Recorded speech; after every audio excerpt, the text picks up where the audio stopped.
What's up, weirdos? Hey, yo. Me? Shit. I got me a little something rolled. The lights are low, and we're about to chop it up with Abigail on the Manic Pixie Weirdo Podcast. Okay. A safe space for weirdos of all shapes, sizes, colors, and creeds to relax and speak their piece. So grab your glass of wine and grasp the chief as I get off the mic so the main weirdo can speak. Peace. Peace, God. Weirdo. I'm Abigail, your host, and this is the podcast where we talk about all the different kinds of relationships that we have in our lives. And this week we have Robert with us from the Science Fiction Remnant Podcast. Excuse me, I'm so sorry. Go ahead and tell everybody where they can find you and all of your stuff, and let us know.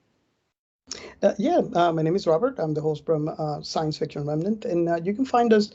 Basically, we're on Twitter. All our hashtags, all our Science Sci-Fi Remnant, and we're basically everywhere you find podcasts. So if you're listening to podcasts, all you have to do is just type our names.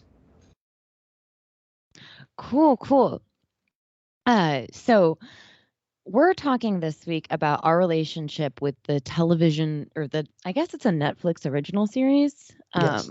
Altered Carbon. So basically what happened was I found the show. I really liked it. I was really sad that they cut it off after 2 seasons, and I needed to find somebody to talk to about the show. And so Robert very generously said that he would talk to us about it. So go ahead and tell us kind of your introduction to the show, like how you got into it. Did you like it? Did you not like it? Were you sad after 2 seasons? All the things. I went through a lot of emotions on this show. The first one I remember was disbelief, and I don't know if you guys remember when Netflix was introducing the show. They did a lot of interesting advertising things. I can't remember the year, but that year before the show released, they actually had a booth in, I believe it was E3, and the booth read Psychosec, and you have some salespeople at front. And I remember watching that video. It's like, is this, this is really interesting. I mean, obviously, when you're watching the video, you know that it's fake. But I always wonder what people thought that they were there in E3. Is known for like all these major corporations like Sony, and they bring their new products or their, and now you have this company that is claiming they can copy your consciousness, and they have even a catalog where you can pick which body you want to be on. And Right.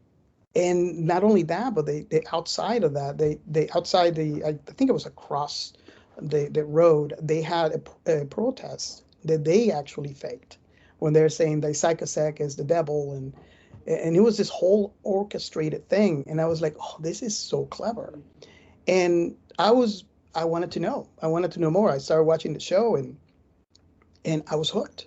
I was completely hooked. This is and I don't know if you're into cyberpunk, but this is like the best cyberpunk show that I ever seen so far on that genre. And obviously I was sad when it ended. And I think they could continue. They the show was, there's so many things that were completely unexplored in this show. Oh yeah, I was so upset. I was so interested to see where they were going to take it. After that ending, I was just very I was so upset because I wanted to know where they were going to go with it, what they were going to do with it, and it got cut short. But I was hooked, like, right. Like it took me probably about 3 episodes to get like super hooked.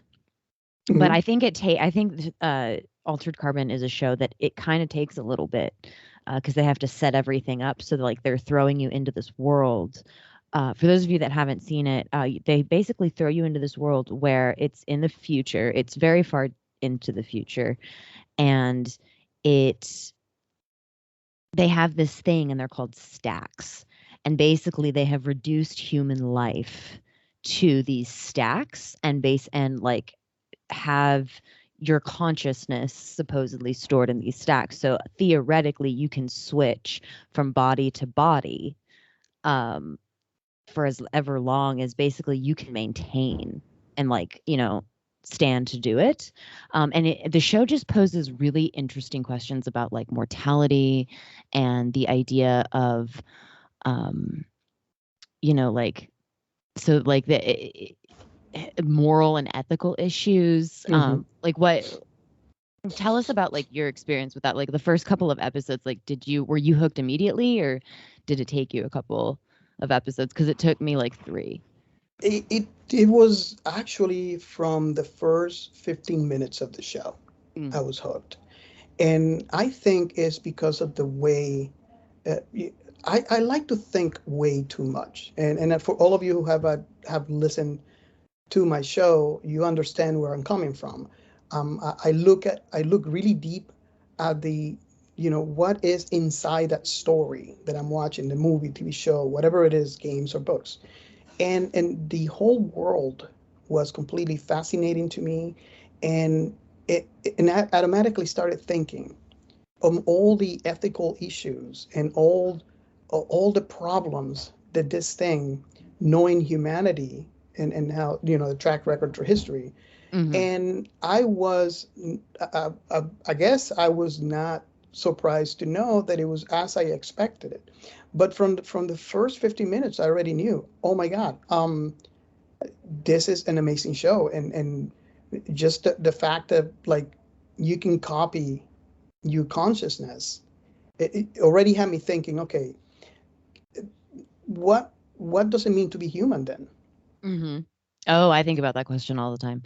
And you are free to explore and do the deep dive. That's what we do here on this podcast. We go down rabbit holes and sometimes we don't come out.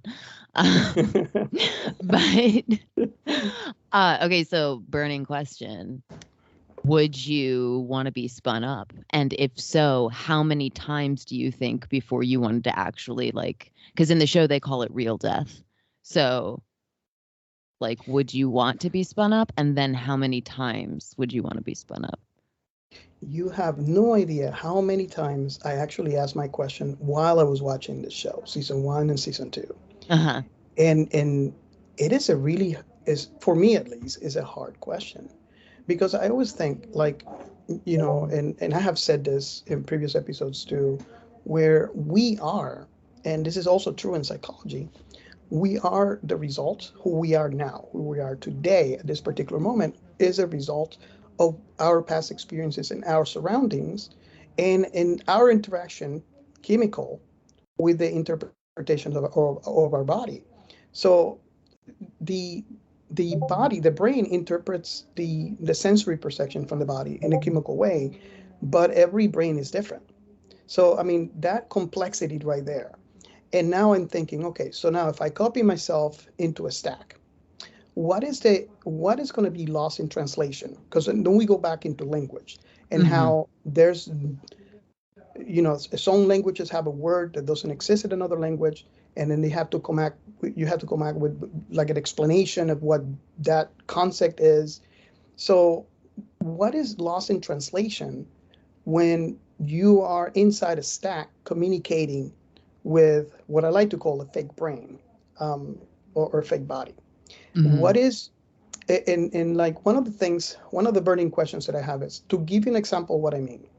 If you are, say, for example, a short person, let's say, for example, you're 5'2", 5'3", your perceptions of your surrounding, your world has has a different perspective, Mm-hmm. and it's in partly based on height, because that's how you see the world. That's who you are, right? Mm-hmm. Mm-hmm. So, say, for example, you die, and you decide, you know what, I'm gonna be 7 foot. So, what does that do? Your perception is different. Oh, Um, yeah. you're not only, and that's just one thing, but we react to biological impulses in our body. So, is there a difference in from one sleep to another? How do you behave? Because everything has to be different. If it's biological, it's going to be different. So you see what I mean? From Yeah, the yeah. first episode, I'm like already thinking about all these things. It's like, oh my God, it's just blowing my mind. Oh, yeah. I I see, and it's equally as a complicated question for me because my knee-jerk reaction is absolutely not, do not spin me up. I don't want to be spun up. Like, no, no, no, no, no. Because I don't want to live forever. I do not want immortality. And that That brings is, another yeah, question.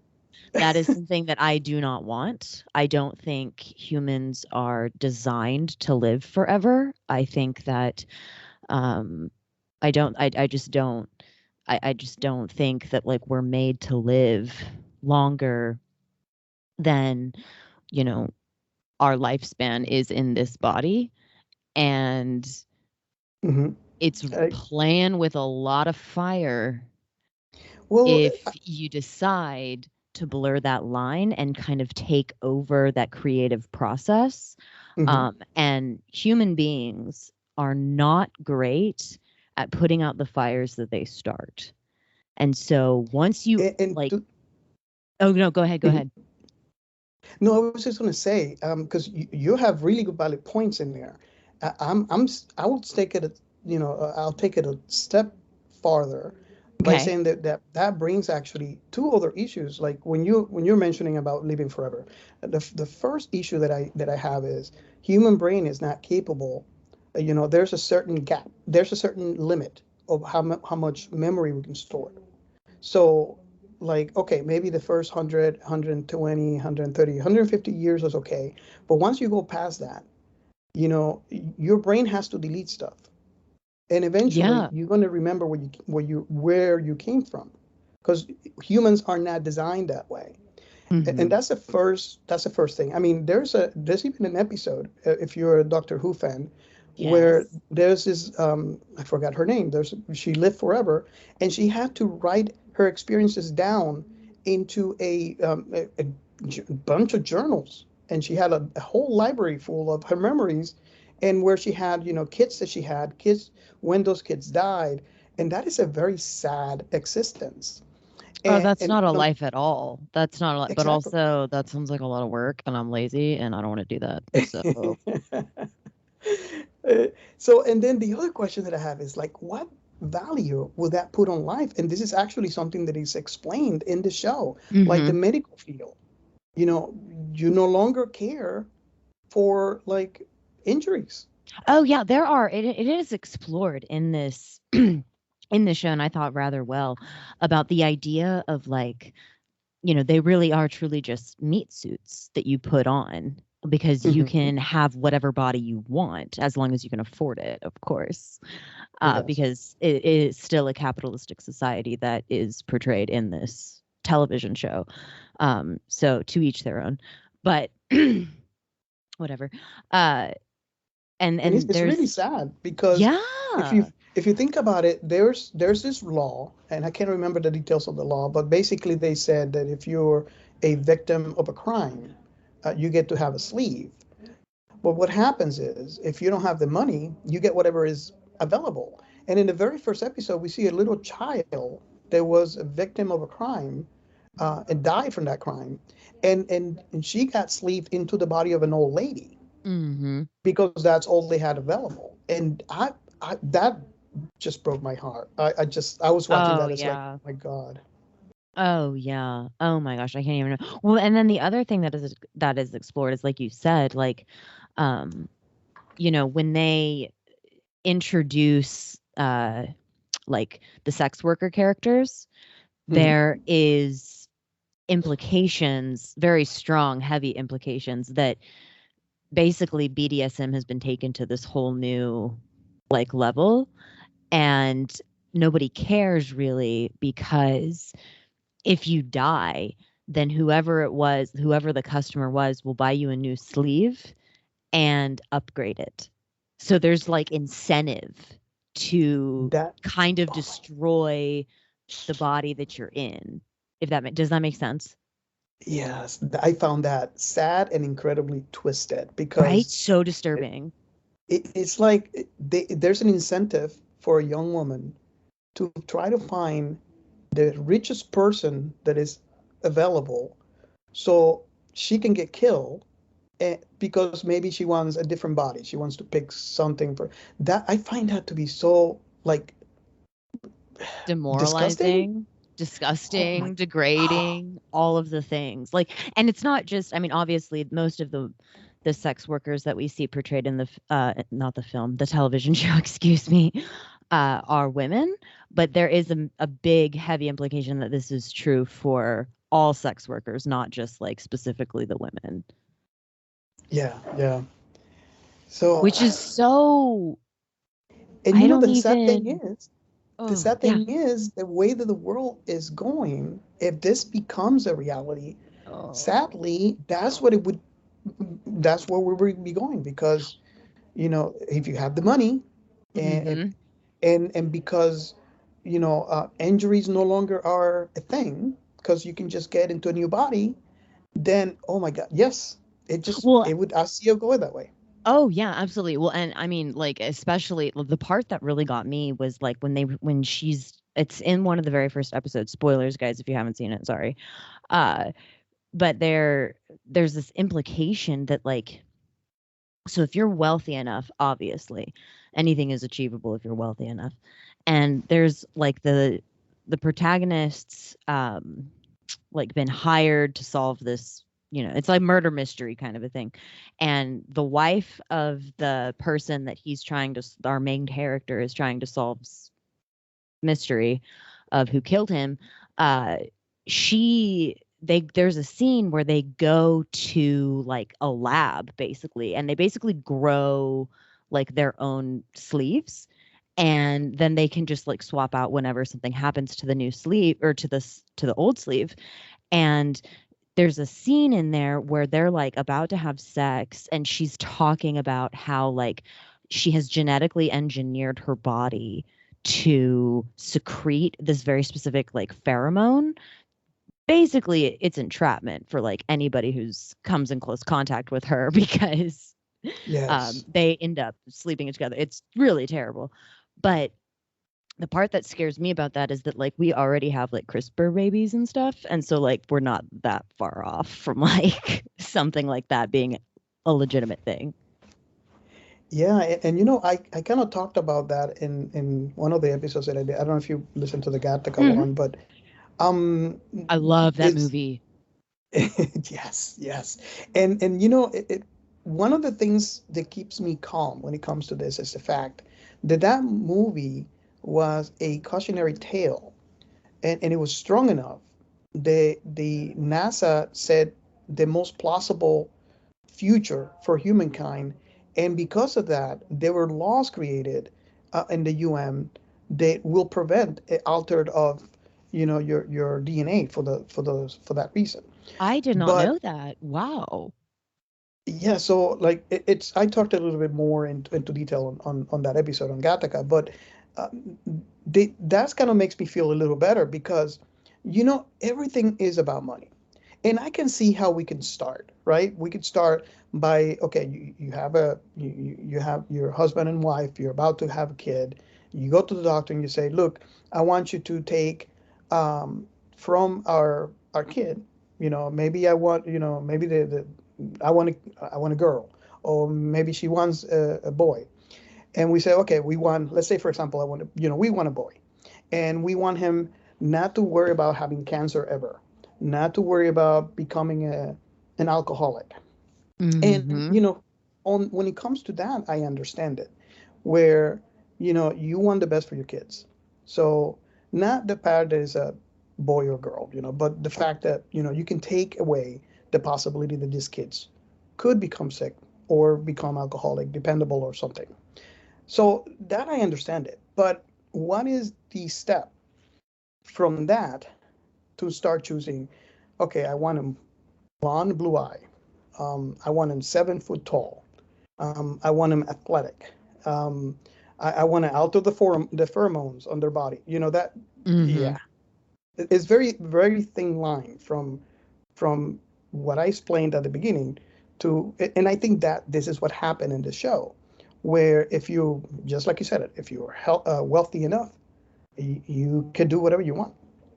Oh yeah. Well, and then I mean, and that goes back to a system situation. I don't want to get too derailed, but I mean, if that is the most likely possibility of our future, first of all, I want no part. I'm out.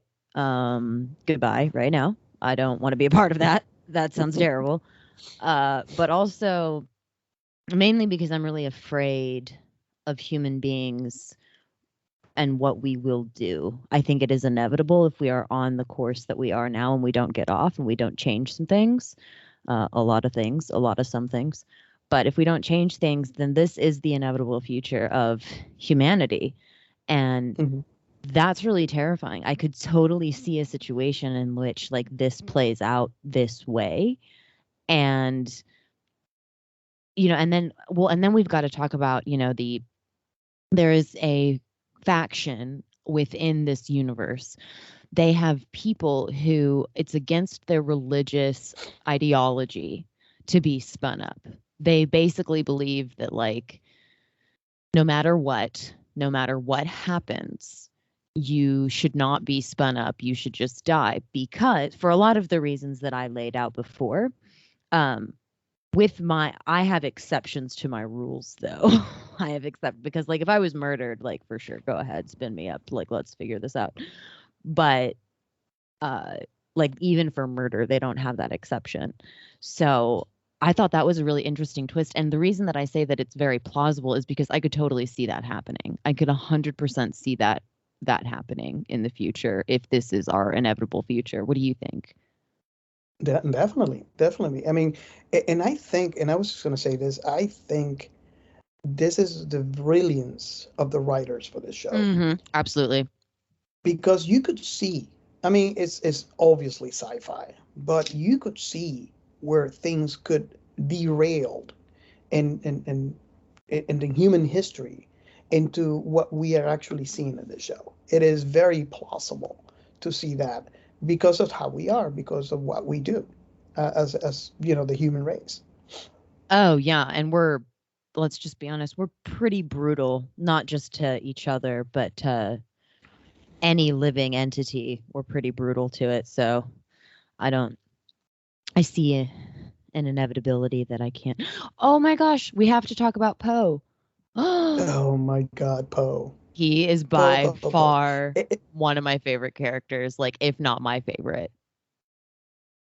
I always find that character very fascinating because he is an AI, and we see the evolution in this universe of AI.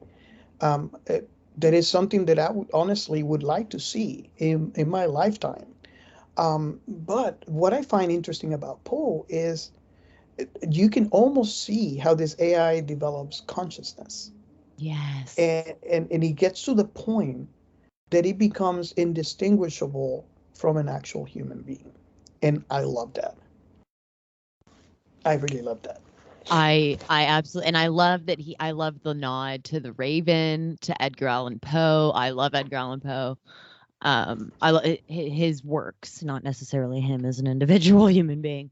But I thought he was a fascinating character, and the fact that because he's an AI who is interested, he's almost the inverse of like humans to AI. So like he is so curious about humans the way that like we are very curious about artificial intelligence, robotics, those kinds of things. Yeah. And I just find his character so compelling. He's the heart of this show. He really is the heart of this show. Yeah, But I felt it for him in season 2. Oh my God. I really did. oh I my really did. gosh. Yeah. So who's your favorite character of this television show? That is a very hard question. Out of season 1 and season 2. So like your favorite character in season 1 and then your favorite character in season 2. Is that is a very hard question for me. And you know why? Is because I am living inside this world. I am analyzing all its things. I want to say Takashi, but then again, that's so cliche because he's the main character. Um, because of his journey and Yeah. how he is he's always discovering how he is not what he is supposed to be. And I can't really tell if it's because that's how things are playing out in his life, or is a result of his needle casting. Because remember, he was an envoy. He's the last envoy. Right. And for Right. all of you who doesn't know that don't know what an envoy is, I have to go back and explain. Needle casting is when, say for example, you're going to travel from here to Jupiter, and you can actually shoot your consciousness through the galaxy and be there in a second. So that became eventually, when it started, a very efficient way of travel, where you can get your sleeve gets transferred from one sleeve to another sleeve in another galaxy and another planet into another body. So that, if you could see the implications in the military for this, Uh, you could see how you needed soldiers to be able to transfer them into the battleground, right. ASAP. So, but the problem with needle casting is there's only a certain amount of times that you can needle cast before there's a degradation of the data. It's kind of like, when you copy music and then you make a copy of the copy and a copy of the copy. Right. With actually needle casted is technically not a copy, but just the fact that you're transferring, kind of like when you do through you send a file through the internet, there's bits that eventually you might download something that is corrupted, and that has happened to it has happened to me sometimes. You just re-download it. So what happens is there's a certain amount of times that you can needle cast before you're become insane. You eventually become insane. So they put this rule that you can't, do it past an X amount of times. I can't remember what the actual number was. However, envoys were trained and were designed to have basically an unlimited amount of needle casting time. And that's what made them in this show the perfect soldiers, because they could be transported into a new body and be battle ready in 2 seconds. And you could see that from the very beginning when Takeshi Kovacs gets into the new body, he almost kills the doctor that is bringing him back because he's battle ready immediately. Right. Right. So I don't know, and again, and maybe because I'm overthinking things. So going back to the question, I like his journey and how he is always discovering things are not what they are. But again, I don't know if that's his journey or because of the needle casting, because I couldn't tell you, I don't think it was even explained how many times, especially during the war, he needle cast. Yeah. What about season 2? Season 2, very interesting, because I would say Takeshi Kovacs, because, and I had this conversation with Giancarlos about this, is a new actor. And the way that he plays is slightly different. Yeah. And so it's kind of hard for me to explain. I don't know if you see where I'm going with this. Yeah, It's I do. the same character, it's the same story. He's after the same things, but his goals are different. Right. And in his journey, like especially, one of the things that I can point out is the fact that he's after the love of his life, and he discovered that she's actually alive, if you can call it that. Yeah. Right. And we learn so much more, like excuse me, I'm so sorry. We learn like so much more about her and like that relationship, which I was really excited about. I was so excited because in season 1, we don't have that much detail. We Right. got glances and stuff, but in season 2, they really explained, her backstory, and that was fantastic. I really loved it. Oh yeah, me too. I really, really, really loved it. Yeah, so I think my favorite character in season 1 was either Poe or, oh my gosh, I'm completely blanking on her name. The female agent, police officer, what's her name? Oh, Do you know yes. who I'm talking about? Oh my gosh, Yes. I'm blanking. I'm completely blanking. Yeah, I am blanking too. Yeah, but going, before you explore into that, um, Paul in season one was a very charismatic character. Mm-hmm.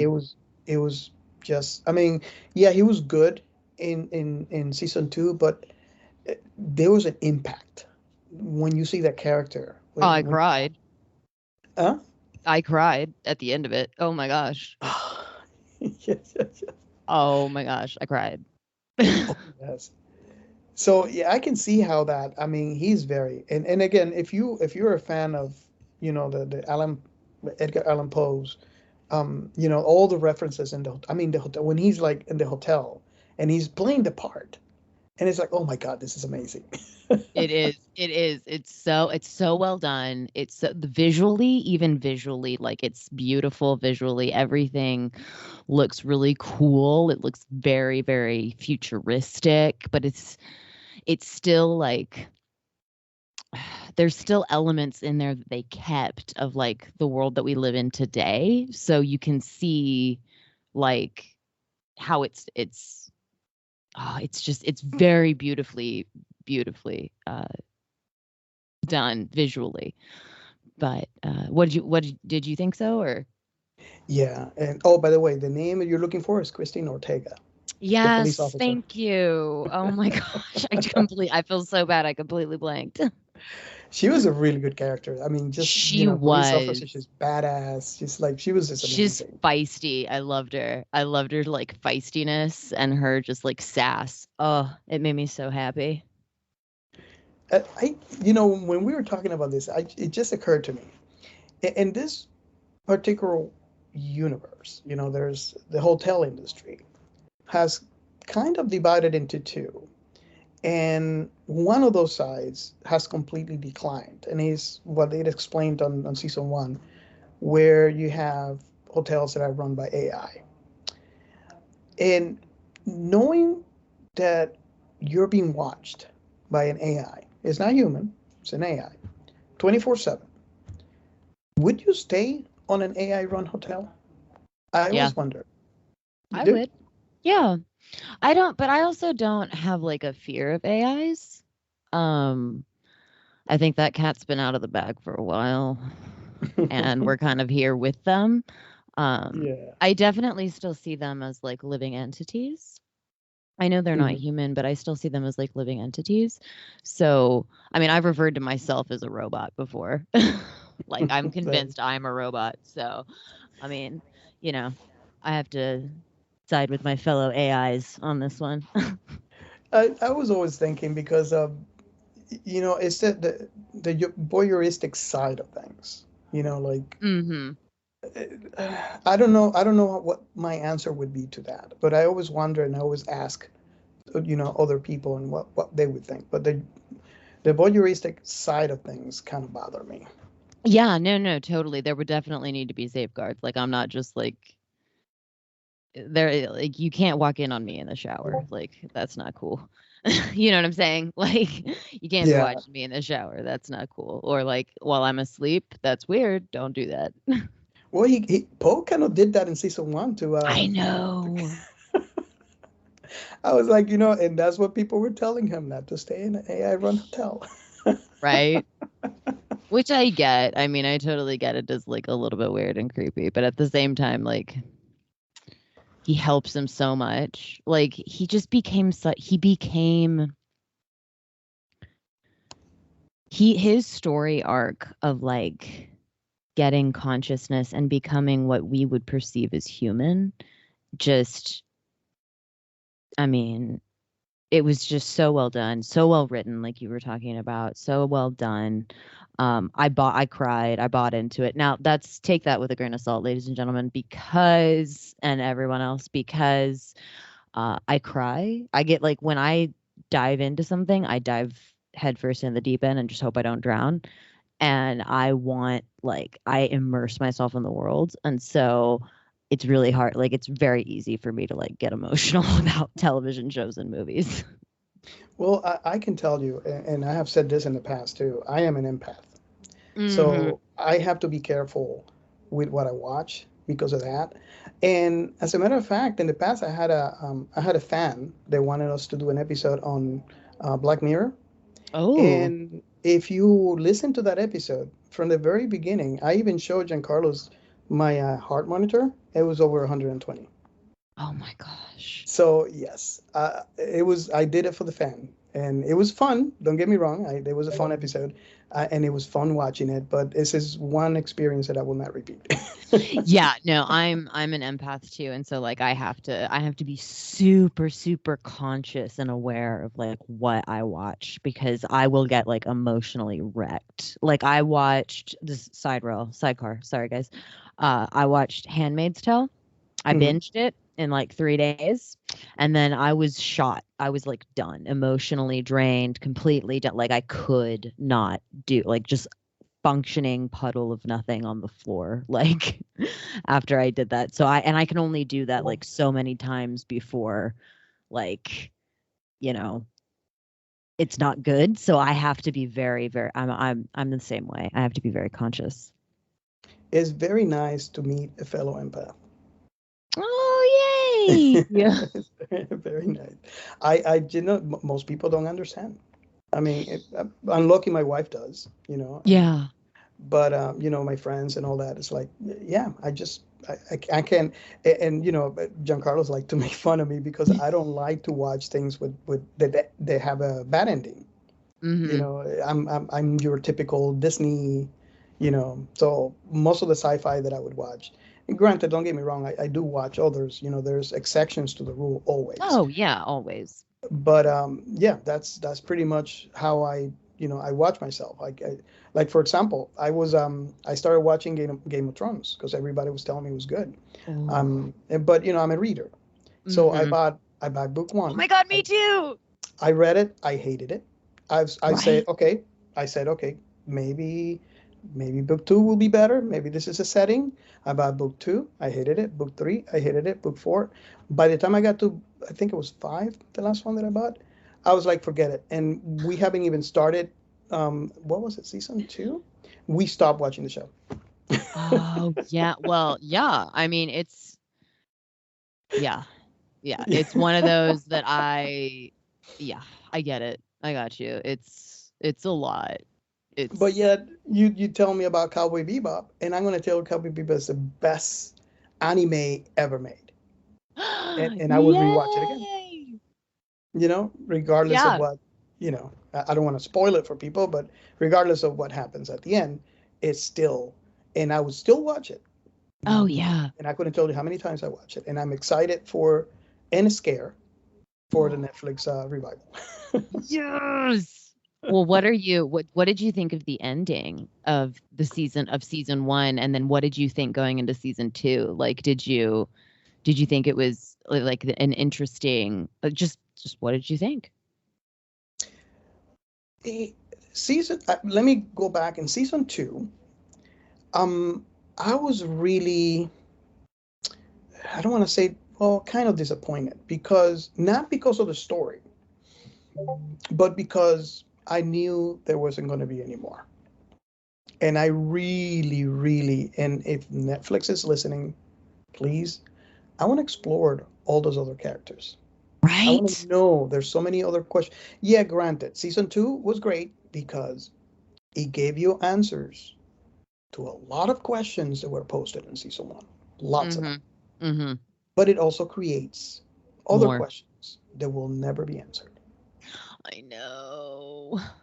Oh. So season two, what I love about season two is the exposure to the dilemma and how this show makes my brain work. And I always joke around to my wife and said, "You see that smoke coming out of my head? That's I'm overworking just by watching it." I'm overheating, control alt delete.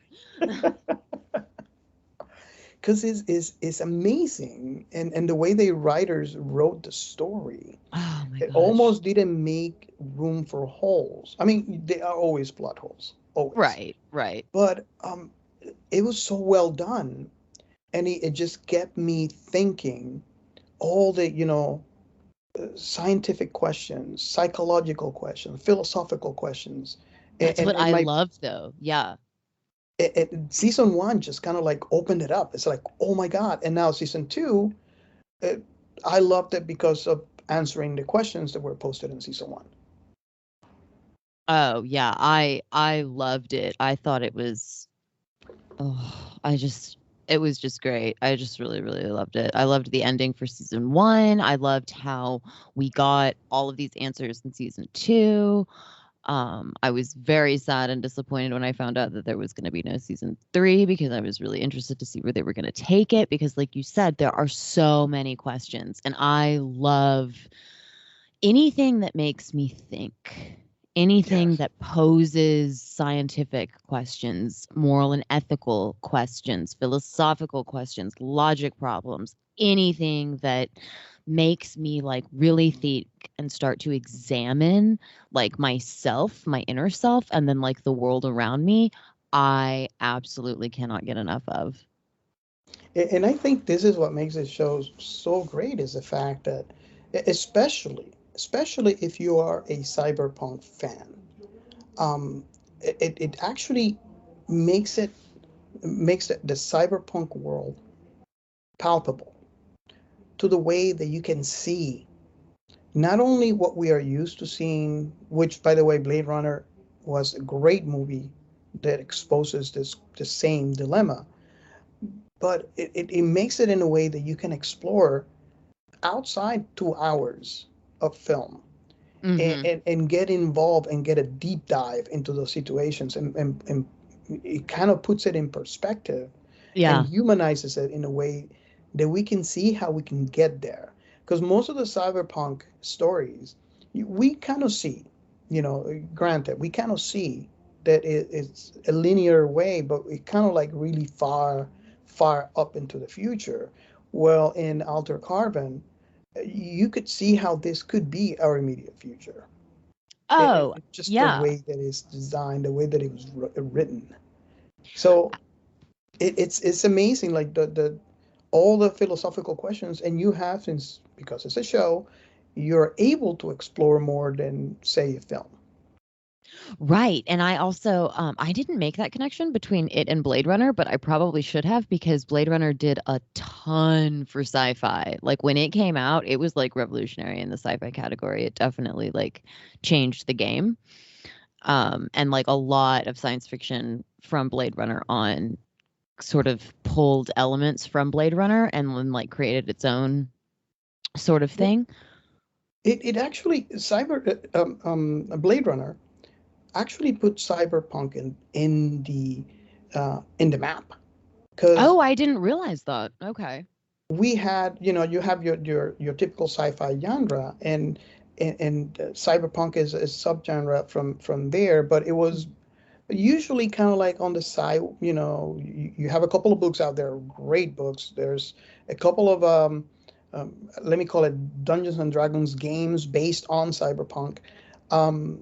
There's stories that were written on magazines, but when Blade Runner came out, it's kind of like this is cyberpunk and you guys should all read, and it just there was an explosion on this genre that I venture to say, and I can be corrected by other people, but it almost became its own genre, to at least to me. Oh, yeah, I would argue in favor of that. I would say, yeah, absolutely. It's I mean, it's definitely a subgenre, but I would say it's become and like morphed into its own thing. Like it's kind of gotten a life of its own. And so yeah, I feel like it's its own thing for sure.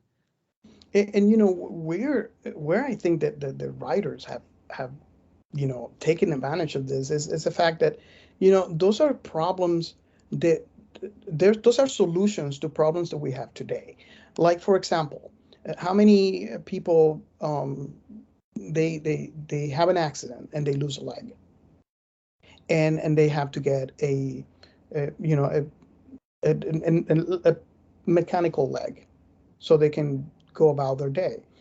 Wouldn't be, but with that mechanical leg, there's limitations of what they can do. Um, they're not, your typical limitations, because you see amputees have won marathons. They have, you could do a lot of things compared to what we used to do in the past when that technology wasn't available. But the thing is, it would be great if it can go past that, because you still cannot feel the sand in your toes when you're on the beach. Right. So to be able to create a leg, even if it is like in the world of Alita Battle Angel, when it's all metallic, but you can still feel, or in the world Alter Carbon, where it's biological and it's all connected and you can feel. So those are solutions that would be amazing. If you are blind, for example, you just get another set of eyes implanted, or stuff like that, an arm, a leg, whatever. But the problem is everything in excess and how people take it is always, it always for some reason ends up in a negative place Right. where Why does you it always have to start go that way? like you start replacing a leg, then you start replacing both legs, then you replace your torso, and eventually you replace your body, and now then all of a sudden injuries are no longer important. So if you get injured, just get a new body. And then, oh, you want this body, you have to have this, this costs like $1 million, but you can have this other one for 1,000. So then it becomes a money thing. Not necessarily, I'm not saying that necessarily money thing is a bad thing, because companies, where it becomes bad is the greed. When you have someone that is successful in something, and they get in the greed mode, and that's what things become. But all the stuff that I'm saying, it is stuff that you could see how it plays out, and you can see how the writers of the show have actually incorporated into the show, and doing so, making this cyberpunk world very believable and very actual. Like, you could see ahead that this could be our future. Oh, absolutely. And it's terrifying, and it's amazing, and it's fascinating, and it's gross, and it's weird, and it's cool, and it's like so many things. It's like overwhelming to the senses, Oh yes, that was me in the first episode. I was just, my eyes were open, and I probably stopped breathing a couple of times because I was Yeah. just thinking and just thinking, and it's like, wow, this is just like yeah, my brain blowed. It just exploded. Oh, absolutely. I totally get it. Well, thank you so much for coming on and talking with me about this. Oh my gosh, that was so much fun. Thank you so much. Tell everybody where they can find you and all of your stuff again. It was a pleasure. I mean, I always, and I don't know if you know this, but I listen to your show, and I always find it amazing. So I'm a fan. So I'm very honored to be in your show, and I hope that I can come back again. For all of you that don't know me, I'm again Robert from Science Fiction Remnant, and we talk about the topics inside science fiction. So you wouldn't want to come to us for a typical review. Mainly, what you hear me talked about in this episode is pretty much what I do, and we are everywhere. If you listen to podcasts, just type in our name, Science Fiction Remnant, and you'll find us. It's a really great show, you guys. You have to go and listen to it. It's so good. I listened to I just recently finished listening to the Tomorrow War episode. So Oh my God. Oh yes. So good. Go check out the show. It's so good. You've made me a fan. It's so great. Well, thank you so much. Oh my gosh, I feel so honored to have you here. You'll definitely have to come back. Absolutely. We can talk Gattaca. We can talk all things cyberpunk. We can talk all of it. Oh yes. Oh yes. I'm glad. Just let me know. I'll be here. Oh, right on. I'm so excited. Well, thank you guys so much for listening. I hope you enjoyed it. I hope you had a good time with us. I had a great time. I hope you had a good time too, Robert. An amazing time. Thank you so much. Oh, thank you. You can find us again on all the things, just like you can find Science Fiction Remnant. You can find all the same places. Twitter is at MPWeirdo Podcast. The TikTok, Don't Judge Me, and the Instagram are _main_weirdo1. The Pinterest is the _main_weirdo21. We now are on Patreon. The main the Manic Pixie Weirdo under the main Weirdo. You can check us out on Patreon, support us that way. If not, leave us a review on Apple Podcasts. It really, really helps the podcast. Leave Science Fiction Remnant a podcast review on Apple Review. It really helps us out, you guys. It really helps us a lot. And as always, guys, be kind and stay weird. Thank you so much for listening. Have a great one.